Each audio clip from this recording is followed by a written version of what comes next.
I think one of the cardinal rules of leadership in the military is one sentence, three words: officers eat last. And I was like that in the Marines. If you saw, I mean, it was literal. If you saw a line of people, in the desert in the Middle East eating a meal, the officers weren't at the front of the line, grabbing all the good stuff. They were at the back of the line, taking whatever was left. And if they ran out of food, it meant the officers didn't eat. And I kind of feel that's true in civilian organizations too. You should be there first in the morning. You should be there last in the evening. You should be bearing the heaviest load and never asking your employees to do anything you can't do yourself. And I think that's a good philosophical perspective to have. Now, kind of the flip side is, especially in a civilian organization, you can't always lead from the front. In a complex organization, inevitably people are off doing things that you're not directly involved in. And so, I always find that it's harder to tell people to go do something difficult than it is to lead them in doing something difficult. And so that's required a little bit of a mental shift for me.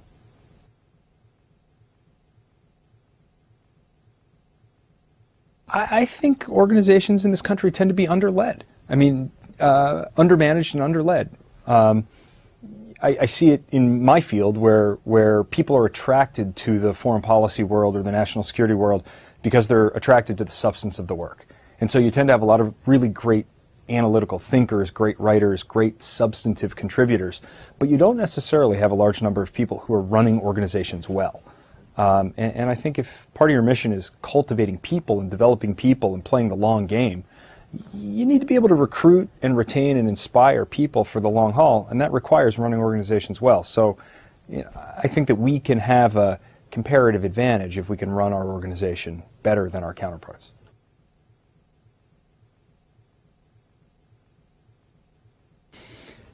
I am a real critic of a lot of the things that we're doing in Afghanistan. I'm not convinced that a heavy population-centric counterinsurgency is the sustainable strategy in the long haul for the United States. Money and casualties and time are driving us in the other direction. All of that said, there's a narrative aspect to this war that I think is underappreciated by a lot of people.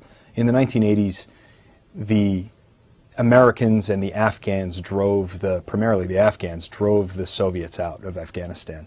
But there was a small group of Arabs from around the Gulf who came and fought in Afghanistan and essentially co-opted that narrative and stole it as their own and said, we kicked the godless communists out. And it gave them a recruiting tailwind that I think you can trace from the mountains of Afghanistan in the 80s directly to 9/11.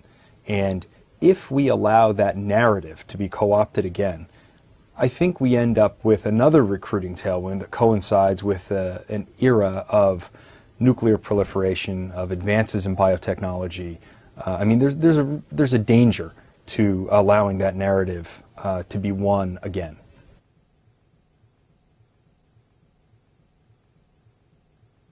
I think the greatest looming threat to American security is outside the Middle East. And for 10 years now, the U.S. has succumbed to this kind of strategic distraction, in my view. I was in a snowball fight when I was 8 years old with a 15-year-old cousin. And he lobbed a snowball high in the sky, and I stood there staring up at it as he drilled another one into my chest.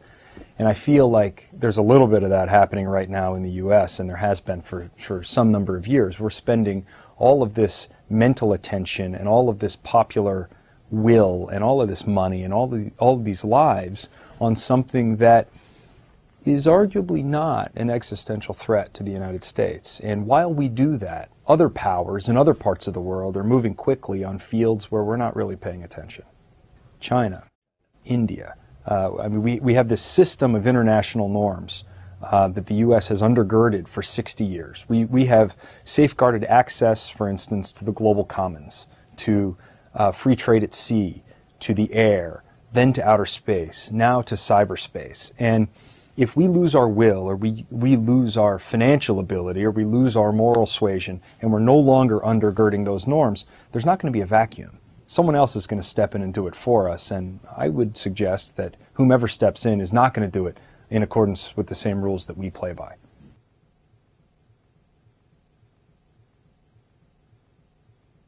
It's a great question, and it's very easy to measure the impact or the activity metrics. You know, I can measure the number of events we hold.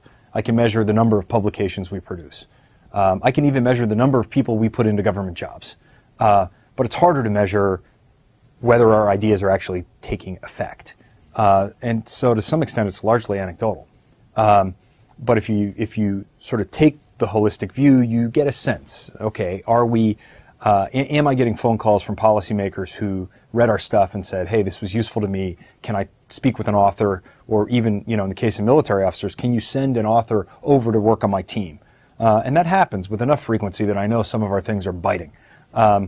I think a big corollary mission for us has always been training the next generation of national security leaders. And that's regardless of age. I mean, that's just sort of picking people and cultivating people who have potential energy, who are going to be doing something as decision makers tomorrow, whether or not they did it yesterday. And so one of the metrics we use is really whether our people are going on into positions of influence. And again, it's tricky to measure, and it requires a little bit of finger feel. But that's how we do it, and it's admittedly imperfect.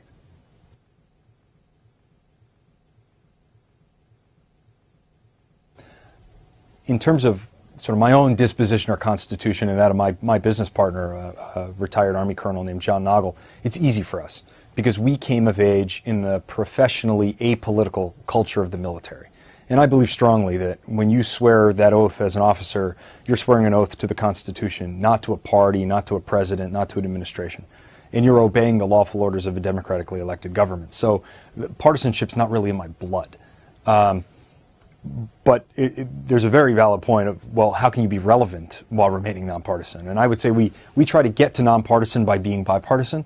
And we sent more people into Senate-confirmed jobs in the national security world in the Obama administration than any other organization in the country. I mean, to include Harvard University, to include McKinsey, and we're a shop of only 40 people. So we've sent a lot of people in. I want to do that again, regardless of who's in the White House next, whether it's a Democrat or a Republican. So the very first person we hired after sending all those people into the Obama administration was one of John McCain's senior foreign policy advisors. And yeah, I'm not looking for party identification. We're looking for pragmatic fellow travelers, smart people who are motivated by something other than ideology, who are motivated by some clear-eyed assessment, in our opinion, of what's important and how to go about it, how to structure a dialogue in a way that's constructive. So we have all of these alums now in government, and I take very seriously our charge of calling them as we see them. And sometimes that means offering support from outside. Sometimes, and it's more difficult, it means criticizing. And it happens. I get called on the carpet with some frequency by somebody in government saying, why are you saying X, Y, or Z? And you know what? If we're going to maintain the credibility of the institution, which I think is ultimately for the good of everybody involved, we need to do that. And we need to be able to stand up at the end of the day and say, here's what we said, here's the analysis behind it, here's why it's fact-based. And we're calling them as we see them. And if you disagree, fine, but here are the facts.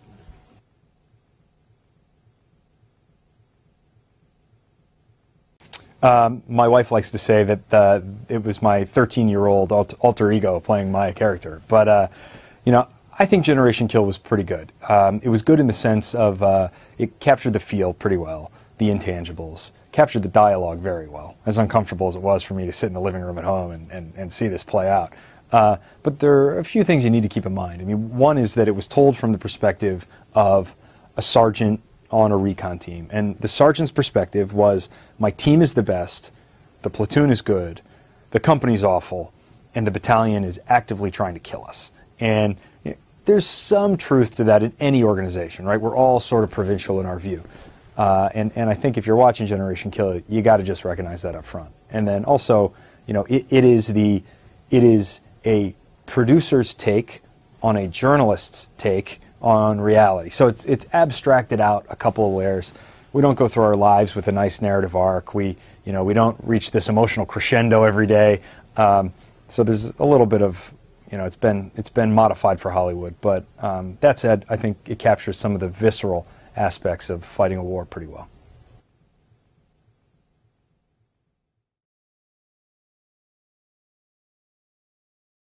Grabbing all the good stuff. They were at the back of the line, taking whatever was left. And if they ran out of food, it meant the officers didn't eat. And I kind of feel that's true in civilian organizations too. you should be there first in the morning, you should be there last in the evening, you should be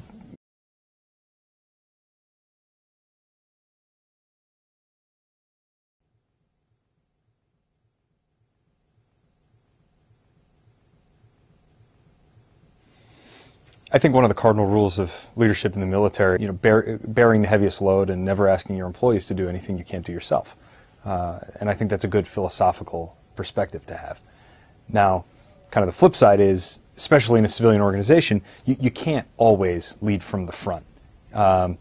Is one sentence, three words: officers eat last. And I was like that in the Marines. If you saw, it was literal. If you saw a line of people, in the desert in the Middle East eating a meal, the officers weren't at the front of the line. In a complex organization, inevitably people are off doing things that you're not directly involved in. And so, I always find that it's harder to tell people to go do something difficult than it is to lead them in doing something difficult. And so that's required a little bit of a mental